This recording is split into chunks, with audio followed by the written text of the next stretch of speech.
Okay, let's try this again. Good morning. We are taking a look today at Lesson 6-2. You can turn in your books to page 299. Again, this is Lesson 6-2 on solving inequalities by multiplication and division. So yesterday, we looked at how to solve inequalities like x plus 3 is less than 10. And we saw that although you have to write the solutions a little bit differently, the actual process for solving works precisely the same way that it would work for an equation. So in this particular case, to isolate the x, we would make a 0. We would subtract 3 on the left side. The subtraction property of inequality, or SPOI, as we called it yesterday, subtraction property of inequalities, works precisely the same way that the subtraction property of equality does. And so we subtract that 3 on both sides. That isolates our x for us. Nothing happens to our inequality sign.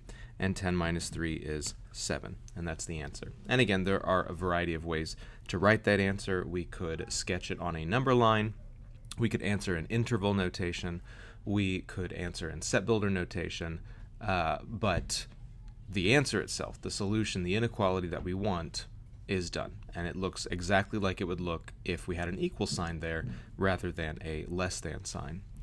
With multiplication and division, that is mostly the same, though not precisely the same. You can see at the bottom of page 299, they specify a multiplication property of inequality, but only if we're multiplying by a positive number. So for some reason, they are saying, all right, if we start with some inequality, like a is greater than b, and of course, just like yesterday, we could also start with any other inequality sign, less than or equal to, greater than or equal to. I'll just do less than and greater than.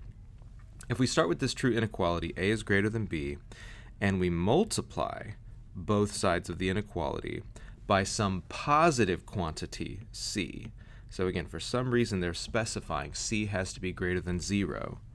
Then in both of these cases, we do end up with a new true inequality. AC is greater than BC, or if it had started out with less than, AC is less than BC. Example 1 puts this into practice, so let's go ahead and work through example 1 real quickly. Mount Kinabalu in Malaysia has the greatest concentration of wild orchids on Earth. It contains more than 750 species, which is approximately 1/4 of all orchid species in Malaysia. How many orchid species are there in Malaysia?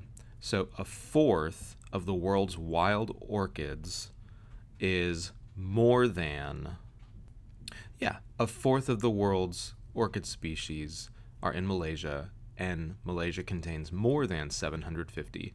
So 1/4 of n, what they've defined there as n, is greater than 750. Okay, so let's take that inequality, 1/4 times n is greater than 750. And unlike yesterday, we don't want to make a 0 here because we're multiplying, and if we were multiplying by 0, everything would turn into 0. That's not helpful. Instead, we want to make 1. We want 1n rather than 1/4 n.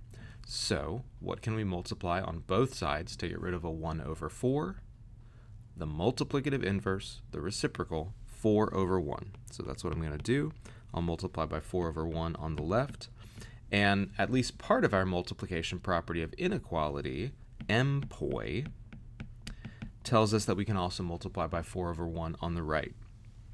Over here, 4/1 times 1/4, of course, cancels to 1. That was the whole point. We're making a 1 there. 1n is just n. We don't have to do anything right now with the inequality sign. You'll notice up here, when we stated MPOI, we did not do anything with the inequality signs. And on this other side, 750 times 4 is 3,000. Now, one thing you might do here is check and see if this actually works. So I might pick some n greater than 3,000. Maybe I think there are 4,000 orchid species in the world. And I would come back up here to my original inequality. 1/4 of, say, 4,000 is supposed to be greater than 750. Is that true? And yes, it is, right? 1/4 of 4,000 is 1,000, and 1,000 is indeed greater than 750. So far, everything seems to be working just fine. However, if you take a look at the bottom of page 300, you can see they specify a different employ. For some reason, when we're multiplying by a negative number, they're giving us something different to do. But before we read that and see what they do, I just want to work example 2 and see what happens if we kind of I just want to work example 2 and see what happens if we just ignore that. So let's take a look at example 2, which has negative 2/5 p is less than negative 14. Now, if this were an equation, if we just treated that less than sign as if it were an equal sign, we would multiply both sides by the reciprocal, negative 5/2. Of course, on the left, everything cancels, and we end up with 1p, or just p. On the right, 2 goes into negative 14, negative 7 times. Negative 7 times negative 5 is positive 35, and so our solution would be p equals 35. You can imagine if we do this with the inequality, it's going to look awfully similar. So we're going to multiply again by negative 5/2 on both sides. A bunch of stuff cancels. But with our inequality sign, if we left it alone, as we've done every other time we've solved an inequality so far this year, we would end up with p is less than 35. Well, again, let's take that back to the original inequality and test it out and see what's going on. If p is less than 35, it could be something like 30, right? So let's try and see, well, what happens when p is 30? Negative 2/5 times 30 is going to be 6 times negative 2, which is negative 12. Is it true that negative 12 is less than negative 14? 12 is less than 14, but negative 12 is actually greater than negative 14 because it's further to the right on the number line. So in fact, this is not working for some reason.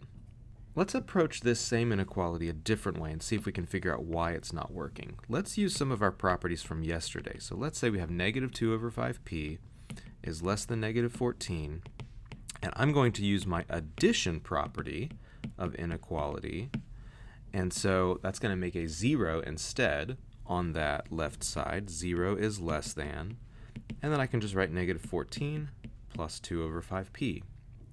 And then let's do the same thing with the minus 14. So I'm going to add 14 on both sides now, and so that gives me 14 is less than 2/5p. And now let's use our multiplication property of inequality, the same one we started today with. We know we can multiply some positive quantity on both sides and have everything remain fine. We get a bunch of cancellation over here, p by itself. 2 goes into 14 7 times. 7 times 5 is 35. And we have the awfully similar looking 35 is less than p. And again, you might think, well, we just tested this out a second ago. But what we tested out a second ago was p is less than 35. We needed numbers that were smaller than 35, and so we chose 30. But now this inequality is not telling us p is less than 35. It's telling us that 35 is less than p. These are different statements, and this is part of the key of why we cannot just multiply by whatever we want and always have our inequalities remain true. Equality has a property we call reflexivity. When we say x equals 3, that's the same as saying 3 equals x. There's no mathematical difference between those two statements. But inequalities do not share that property. If we say x is less than 3, that's very different from saying 3 is less than x. In fact, they're almost exactly opposites of each other. So right now, 35 is less than p does not mean we would choose something like p equals 30. We would want to choose something like maybe p equals 40 now, right? Because 35 is less than that number. Well, if we take 40 back to the original inequality up here, negative 2/5 times 40, is that less than negative 14? Well, 5 goes into 40 8 times. 8 times negative 2 is negative 16, and negative 16 is less than negative 14. So now all of a sudden it's working for some reason. When we did this addition stuff first, it worked, but when we just tried to immediately multiply by that reciprocal, negative 5/2, it did not work. What's going on here? Well, there's a longer explanation than I have time for in this particular video, but I will put a little link up here and I'll also link it at the end of this video, that your wonderful substitute teacher today can click on if she would like. That kind of explains what's going on here with multiplication. But most basically, the thing you want to remember about multiplication is that it scales the number line. So something like times 3 scales the number line out, right? We're stretching the number line. Something like times 1/2 squishes the number line down. Something like multiplying by a negative reverses the number line. Remember, when we multiply positives by some negative, like 6 times -7, it becomes -42. It flips to the other side of the number line. When we multiply something like -3 times -7, it becomes +21. It flips to the right side of the number line. And so when we are flipping the number line around, we're also essentially flipping our statement around. It could be an inequality, it could be an equation, but we're flipping it around. With equality, that makes no difference. 3 equals x and with equality, that makes no difference. 3 equals x and x equals 3, those are the same thing. But with inequalities, as we talked about a moment ago, it makes a big difference. P is less than 35 is very different from saying 35 is less than P. All of which to say, we can just state kind of an addendum or an additional multiplication property of inequality. If we start with sum a is less than b or a is greater than b, or again, less than or equal to, greater than or equal to, makes no difference, some true inequality, and we multiply by some common quantity c, but this time we know c is negative, c is less than 0. We can still do this. We just have to reverse our inequality sign. So what was a less than sign now becomes a greater than sign. Or over here, a times c, again, a was greater than b, a times c is now going to be less than b times c. What was a greater than sign now becomes a less than sign. So again, this only applies when the thing you're multiplying by, or dividing by, as we'll see in a moment, is negative. But if it's negative, you just want to keep in mind, it's like you're flipping the whole number line around, and so we're also flipping our inequalities around. And that's how we end up solving these inequalities, by multiplication and division. Let's try some other examples. Let's look at, well, on 301, you can see both the division properties of inequality stated, division by a positive number, division by a negative number. I trust that you can record those in your notebooks. Let's go ahead and jump into example 3 and put this into practice. So I'm looking now at example 3 on page 302. 3a has 14h is greater than 91. Well, is h isolated? No. Can we get h isolated? Yes. We can devote, oh my gosh. We can divide both sides of this inequality by 14. That's going to make that 1 that we're always interested in with multiplication and division. H is all that's left here. Because the thing we were dividing by was a positive 14, do we need to flip the inequality sign around? No, right? No, we do not. We keep it a greater than sign. And then 14 and 91 share a common factor of 7. 7 goes into 91 13 times. 7 goes into 14 twice. And so we end up with 13 over 2, or 6.5. So h is greater than 6.5. And of course, as always, we can test something out. If you take, say, 8, and you plug it back into the original equation, right? 8 is greater than 6.5, so this should work. And indeed, 14 times 8 is 112, and 112 is greater than 91. So it does indeed work. What about example 3b? We've got negative 5t is greater than or equal to 275. We're going to divide by negative 5, divide by negative 5. So these end up canceling, making the 1 that we always are interested in. But now, because the thing we divided by was negative, this greater than or equal to sign, we need to flip around and turn it into a less than or equal to sign. From there, of course, we go ahead and do the division. 5 goes into 27 5 times, leaving 2. Bring that 2 down, bring that 5 down. 5 goes into 25 again 5 times. And of course, it was negative, and so this is negative 55. And so t is less than or equal to negative 55. And again, you could go ahead and plug in some number that is less than or equal to negative 55 and test it out and make sure that it does work. There is one of these examples, one of these check your progress problems that I want to look at with you real quick. So go ahead and take a look at the check your progress number 3 problems. And I want you to specifically look at 3b.